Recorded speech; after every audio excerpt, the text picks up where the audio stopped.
Il y a beaucoup de vos sujets d'exaucement qui ne trouvent leur réponse que sur le chemin que vous prenez dans le but de témoigner. Beaucoup de vies de personnes sont en retard parce qu'en fait, elles n'écrivent pas leur vie en fonction du témoignage de Jésus. Elles s'estiment soit trop faibles pour devenir des témoins de Jésus pour le moment. Donc les gens sont là, quand j'aurai l'argent, quand j'aurai du temps, je vais d'abord m'investir dans telle affaire et puis après je serai. C'est ça l'erreur. C'est ce qui te met en retard. Gloire à Dieu de parler de la bonne nouvelle. Évangéliser, parler de Dieu autour de toi n'est pas une option. Tu es obligé de le faire. C'est une obligation. L'apôtre Paul dit, je suis obligé, tu es obligé. Regarde, ta vie, les promesses de Dieu sont rattachées au fait que tu témoignes de Dieu. Les promesses de Dieu sont rattachées au fait que tu sois un témoin de Dieu. Tu n'as pas, dis à toi, tu n'as pas le choix.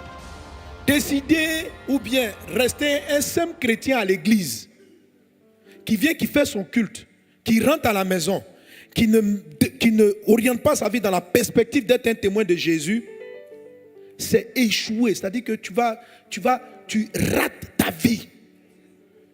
Tu rates ta vie totalement.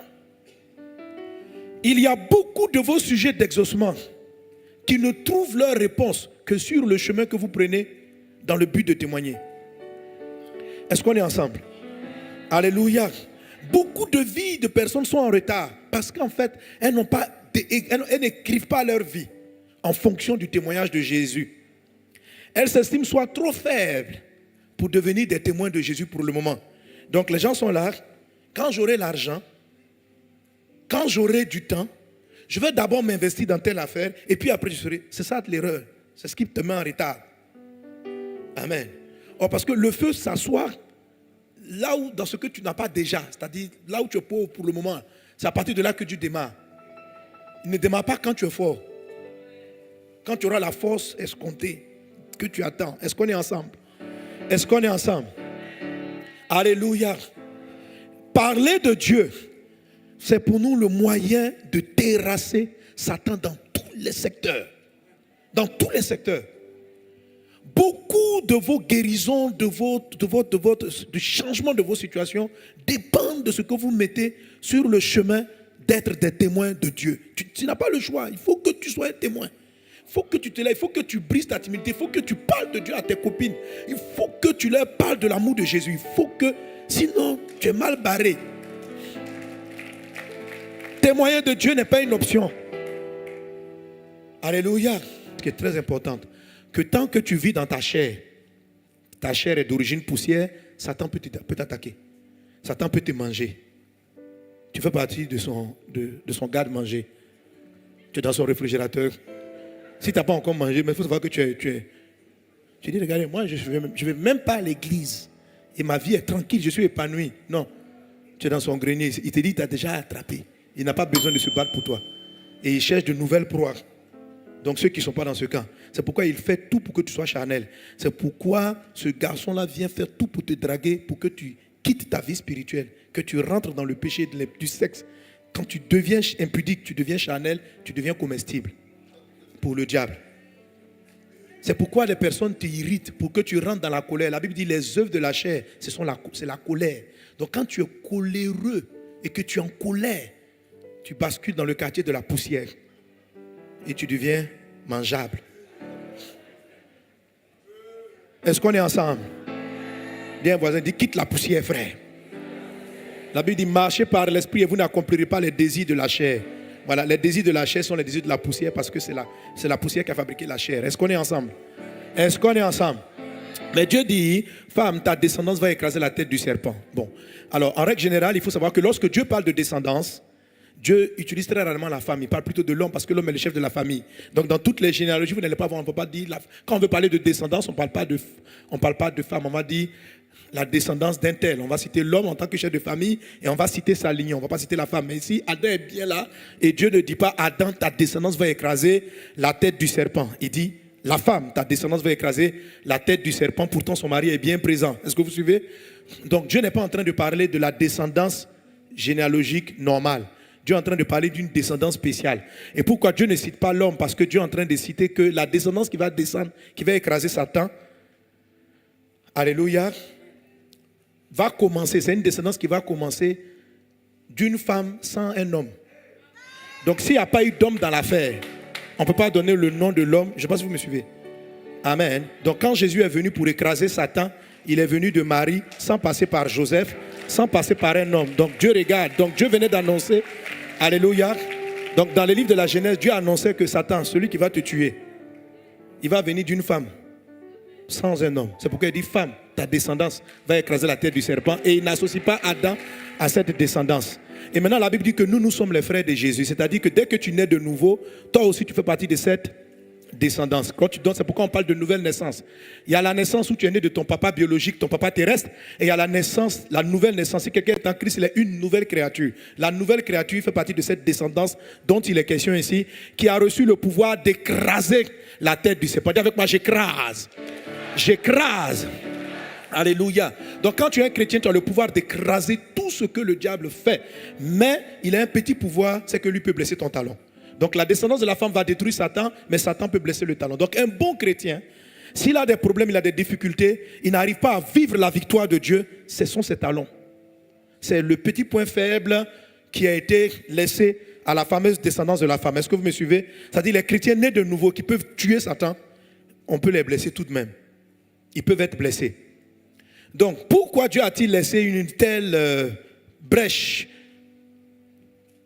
Peut-être même que c'est de ça qu'on a tiré le mot, même le talon d'Achille. On dit ton point faible, ton talon.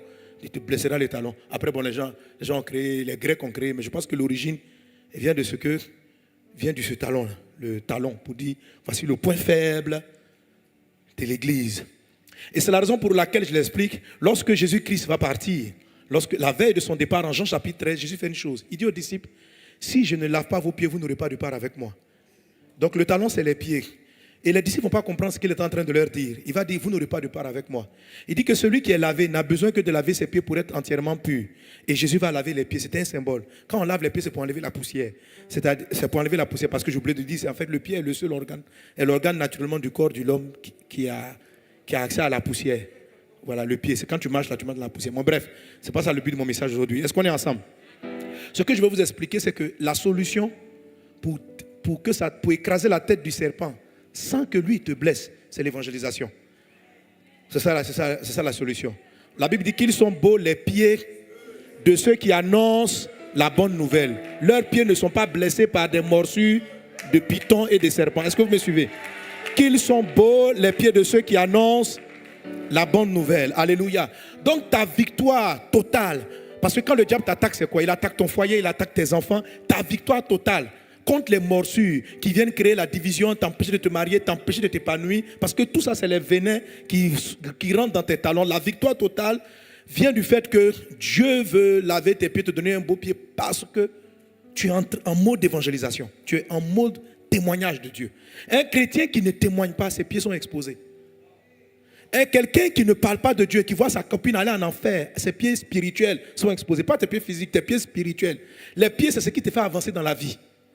Les jambes, c'est ce qui te fait quitter un point A pour aller à un point B. Donc quand on mord ton pied, quand on mord ton talon, on est en train de... C'est-à-dire que ce que tu es en train de faire devient compliqué. Parce qu'il y a un venin qui est rentré à partir de tes talons et qui est en train de paralyser ton foyer, paralyser ta vie en quelque sorte. Pourquoi ta vie est-elle autant accessible? C'est parce que tes pieds ne sont pas beaux, tes pieds ne sont pas protégés. Et la Bible parle de protection des pieds en disant par exemple, portez à vos pieds les chaussures du zèle de l'évangile. C'est-à-dire, amen, quand tu évangélises, tes pieds sont lavés. Alléluia. Quand tu as du zèle, c'est pourquoi on appelle fou pour l'évangélisation. Quand tu n'évangélises pas en douceur, mais tu es chaud même. Là, tes pieds ne sont pas seulement propres, tu as des chaussures là-dessus. Portez à vos pieds les chaussures du zèle de l'évangile. Et c'est avec ça que le Seigneur va dire que vous allez écraser la tête du diable. Tu vas l'écraser. C'est-à-dire quand tu as des chaussures là, tu l'écrases. Que Satan soit écrasé dans le nom de Jésus. Que Satan soit écrasé dans le nom de Jésus. Alléluia. C'est la raison pour laquelle la Bible dit, ils l'ont vaincu par le sang de l'agneau. Ça c'est la première victoire. C'est-à-dire la conversion. Satan a été vaincu par la conversion et par la parole du témoignage. Donc Satan est vaincu par deux choses. La première chose, c'est quand tu te convertis. Quand tu donnes ta vie à Jésus, tu es sanctifié, tu es lavé. Alléluia. Vous comprenez l'image, non? Amen. Voilà. Je n'ai pas dit d'aller prendre tes pieds pour aller le tremper dans de l'eau. Pour dire, le pasteur a dit, laver les pieds, laver les pieds. Non. nous sommes en esprit. Il s'agit des pieds spirituels, de ce qui te fait avancer dans la vie. Ce qui te fait avancer dans la vie, même quand tu te convertis, ce qui te fait avancer peut être entravé, peut être bloqué par le pied qui est exposé. Et spirituellement, ton pied est exposé quand tu n'es pas zélé pour l'évangile. Quand tu évangélises par coup, c'est-à-dire que par exemple, ah ma soeur, viens dimanche à l'église. Tes pieds sont propres, mais ils ne sont pas protégés. Donc on va te piquer encore. Oh Jésus, lave mes pieds. Et ta vie va aller bien. Tu évangélises par coup, c'est pourquoi tu as autant de problèmes. Tes pieds ne sont pas protégés. Tu n'as pas le feu. Tu n'as pas le zèle de l'évangile. Zélé. C'est-à-dire tu es zélé. Tu te réveilles le matin, tu te dis, qui on gagne aujourd'hui? Qui on va chercher? Tu fais tes plans de l'année. Comment tu vas évangéliser? C'est-à-dire quand tu te réveilles, tu as des plans stratégiques, des âmes à gagner. Tu es zélé. Portez à vos pieds les chaussures du zèle. Il faut avoir du zèle. Du zèle. Lorsque les disciples sont revenus de l'évangélisation, Luc chapitre 10, Jésus a dit, je voyais Satan tomber du ciel. Satan n'est pas tombé du ciel lorsque les chrétiens étaient en train de prier. Satan n'est pas tombé du ciel lorsqu'ils étaient en train de jeûner. Satan est tombé. Il dit, je voyais Satan tomber du ciel. Satan tombe du ciel. Et le ciel dont il est question, ce n'est pas le ciel de toute la terre. C'est ton ciel à toi. Ton ciel à toi. La Bible dit, pendant que Jésus priait, le ciel s'ouvrit. Quand ton ciel n'est pas ouvert, ta vie est compliquée. Quand ton ciel n'est pas ouvert, ta vie est difficile. Quand ton ciel n'est pas ouvert, tu pries et les démons, ça veut dire que tu pries et c'est compliqué. Tu dois vivre sous un ciel ouvert. Les anges doivent monter et descendre et apporter les faveurs dans ta vie. Alléluia. Mais qu'est-ce qui fait que ton ciel n'est pas ouvert? C'est parce qu'il y a des démons qui sont là, qui écoutent tes prières, qui voient ce que les anges apportent dans ta vie. Quand Dieu est en train de t'envoyer certaines faveurs, qui te combattent, ça prend du temps. Tout est lent. Les choses ne vont pas vite parce que ton ciel est combattu. Mais lorsque les disciples sont revenus de l'évangélisation, Jésus a dit, j'ai vu Satan tomber du ciel. Dans le livre d'Apocalypse, Jésus dit, Satan a été jeté du ciel. Et on demandait, mais pourquoi il est tombé? On dit, il a été vaincu. Il a été précipité du ciel à cause du sang de l'agneau et à cause de la parole du témoignage. La parole du témoin, c'est témoigner de Dieu. C'est témoigner de Dieu. C'est parler de Dieu. Alléluia. L'église de Jésus doit s'élever. Amen. Pourquoi tu dois évangéliser? Pourquoi tu dois témoigner? Parce que c'est un ordre de Dieu. Tu ne peux pas dire que tu es un fils, tu obéis à ton papa. Il te dit, parle de moi à tes amis. Et toi, tu estimes que non, il est préférable pour vous de jouer ensemble au Monopoly, de faire des échanges inutiles que de leur parler de Dieu. C'est une désobéissance à Dieu. Parle de Dieu et tu t'en fous totalement de ton village. Ils sont tous des sociaux, ils n'ont qu'à aller en enfer. Toi seul, tu vas aller au ciel. Ton ciel est fermé. Toi-même qui es loin d'eux, ton ciel est fermé. Pourquoi tu viens de cet endroit? Le quartier où tu as grandi. Quels sont les jeunes qui sont là-bas? Qu'est-ce qu'ils sont en train de devenir? Ta meilleure amie d'hier, qui est encore dans la débauche, dans la dépravation, quand vas-tu lui parler sérieusement de l'amour de Dieu? Quand vas-tu lui témoigner de Jésus? C'est pourquoi ton ciel n'est pas ouvert. Tes pieds sont exposés. Tu n'as pas de zèle. Tu jettes des paroles accidentelles. Viens à l'église. La dame elle est trop compliquée. Tu n'es pas zélé. Le feu pour l'évangélisation intime, le feu c'est du zèle. Reçois le zèle aujourd'hui dans le nom de Jésus. Sors de cette conférence en étant... faut être nerveux. Tire sur tout ce qui bouge. Alléluia. Quand j'étais élève, quand je donnais ma vie à Jésus, j'avais 15 ans. Quand je donnais ma vie à Jésus, j'avais des programmes. Le matin, on pouvait venir me chercher un moment, mes parents pouvaient me chercher, mais je refusais qu'on vienne me chercher en voiture. Parce que je dis, de l'école jusqu'à la maison, je tire sur tout ce qui bouge. Premier, Jésus t'aime, Jésus t'aime, Jésus, Jésus, Jésus, Jésus, Jésus. Ça paraît honteux pour beaucoup de gens. Mais c'est ce qui est faible que Dieu prend pour confondre ce qui est fort.